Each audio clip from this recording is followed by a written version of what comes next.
आपल्या येडोमध्ये मुली मुलांचं स्वागत आहे. कसे आहेत सगळे? मी मस्त आहे. तुम्ही कसे आहेत? तुम्ही आनंदी राहिलं म्हणजे आम्हाला बरं वाटतं. मी लाईफमध्ये बी असंच बोलते बघा. लाईफमध्ये बी मी असंच बोलते बघा. पैसा एक किती महत्त्वाचा असतो ना माणसाचा. मी पैशाच्या इशेवरूनच बोलणार आहे बघा मुलींनो. पैशाच्या इशेवरूनच बोलणार आहे. मी सारखं म्हणते ना, आपला असं म्हणतात ना, देव जवळ असतो का पैसा जवळ असतो? तर मी काय म्हणते, देव जवळ असतो. प्रिय आत्ता वाटलं की खरंच पैसा पण जवळ असतो नाही का. देव तर असतो किंवा आपल्या देव तर जवळच असतो आपल्या.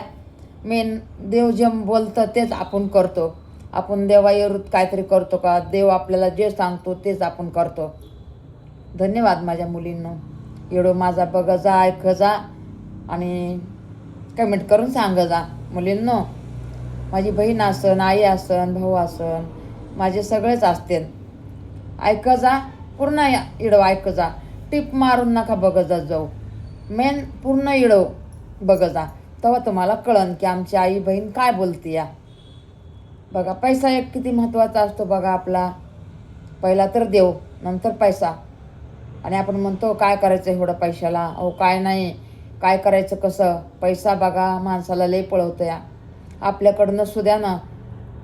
आपल्याकडं जर नसलं तर आपल्याजवळ कोणीच थांबत नाही बघा मुलींनो. कोणीच नाही थांबत. तुम्हाला पण माझ्या गोरगरीब मुली असत्यान, श्रीमंताच्या घरच्या मुली असत्यान, त्या पण ऐकत असत्यान. गरीब घराण्यातल्या माझ्या मुली असत्यान, त्या पण ऐकत असत्यान. पैसा बघा एवढा महत्त्वाचा आहे ना, आता काय सांगायचं तुम्हाला. एकच दिवस माझ्याकडे पैसे नव्हते तर हे बघा एवढ्या अडचणी आल्या, एवढ्या अडचणी आल्या. आणि जे पैसे आले दुसऱ्या दिवशी तर एवढ्या अडचणी सॉल्व झाल्या आणि सगळे वेग झाले नाही का. असं प्रत्येकाच्या घरात हेच आहे बघा. माझ्याच घरात म्हणून नाही, प्रत्येकाच्या घरात असंच आहे. जे मी बोलते ना तसंच आहे. तर एक बघा लई गरीब घराण्यातला मुलगा होता तर त्याला माई लेकरला म्हणजे लहानच होता, 7-8 वर्षाचा मुलगा असन. तर आई त्याची कीर्तनला जायची, दिवसभर खुरपणी करायची, खुरपायचं, शेतातले कामं करायचे, रानातले कामं कसे सगळेच कामं असतात ना. खुरपणी असते, शेतातलं कोणचं पण काम म्हणेन ते मालकाचं करावं लागतं. कापूस वेचणे, शेंगा वेचणे म्हणलं तर सोयाबीन काढणे, ज्वारी काढणे, गहू काढणे, आता ह्याच्यात सगळंच काम आलं.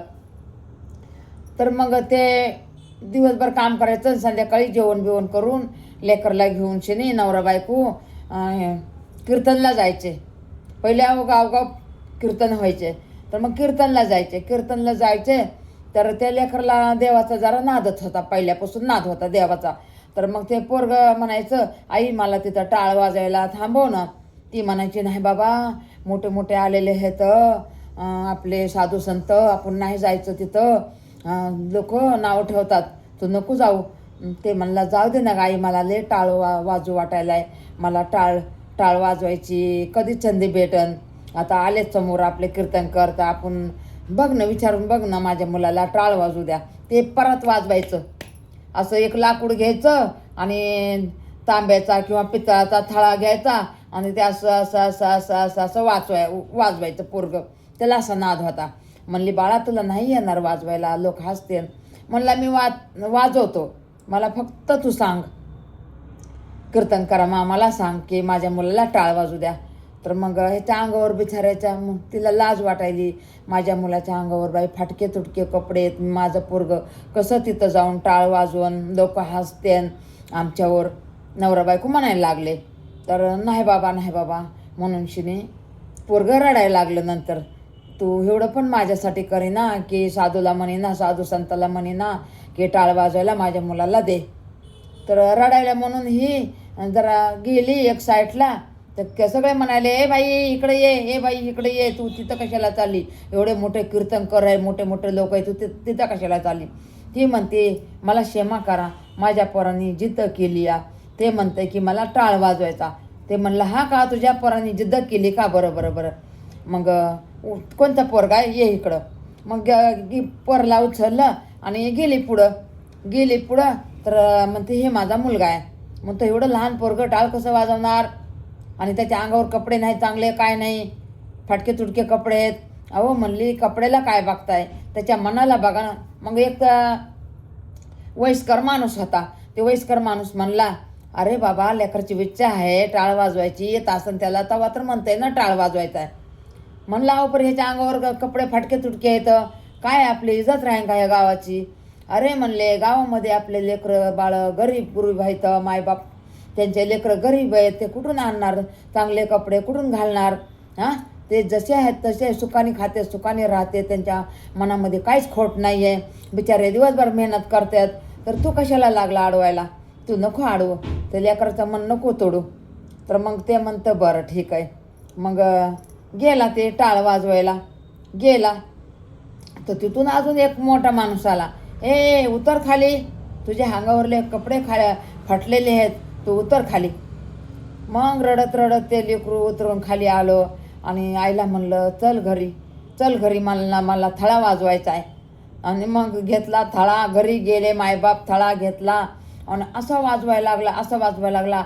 आणि गारगुटी असायच्या पहिल्या ह्याच्यामध्ये वाळूमध्ये, 2 गारगुटी अशा काड्या वाळूमधल्या राग त्याने, आणि घेतला रागाने वाळूमधल्या गारगुटी, एवढ्या गारगुटी घेतल्या.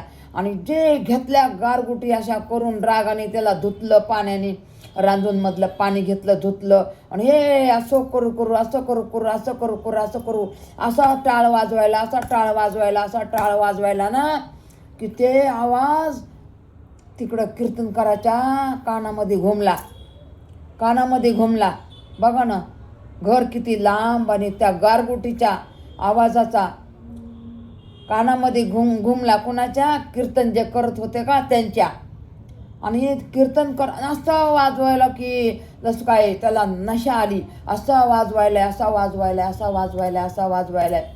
त्या गारगुट्या. आणि असला आवाज यायलाय, खना आवाज यायलाय त्या गारगुटीचा. देवाचा करिश्मा हो, देवाचा त्याच्या अंगामध्ये देवच असणार आहे, हे का नाही. जे वाईट म्हणतात त्याच्या अंगामध्ये राक्षस असतं, जे आपल्याला चांगलं म्हणतात त्याच्या अंगामध्ये देवगुण असतं, देव येतो. आणि मग सगळं लोकांचं ध्यान इकडं की एवढा आवाज कसा यायलाय, त्या गारगुटीचा आवाज घुमायला ना.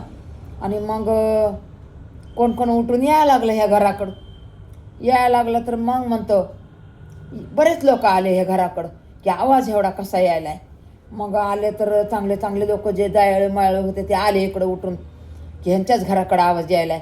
म्हणून आले उठून, तर बाबा हे कुठून काढलं हे गारगुटी म्हणला. तेव्हा का तिथं रीती आहे, त्या रीतीतून काढल्यात आणि ते वाजवायला लागले.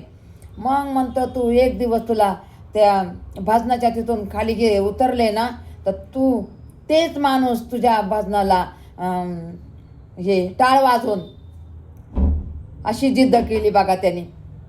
म्हणजे त्या मुलांनी पण म्हणला मी थांब ना. चला धन्यवाद. वाजवायला लागले आणि बघा ते पोरग आज कीर्तन कोरे. धन्यवाद बाहेर.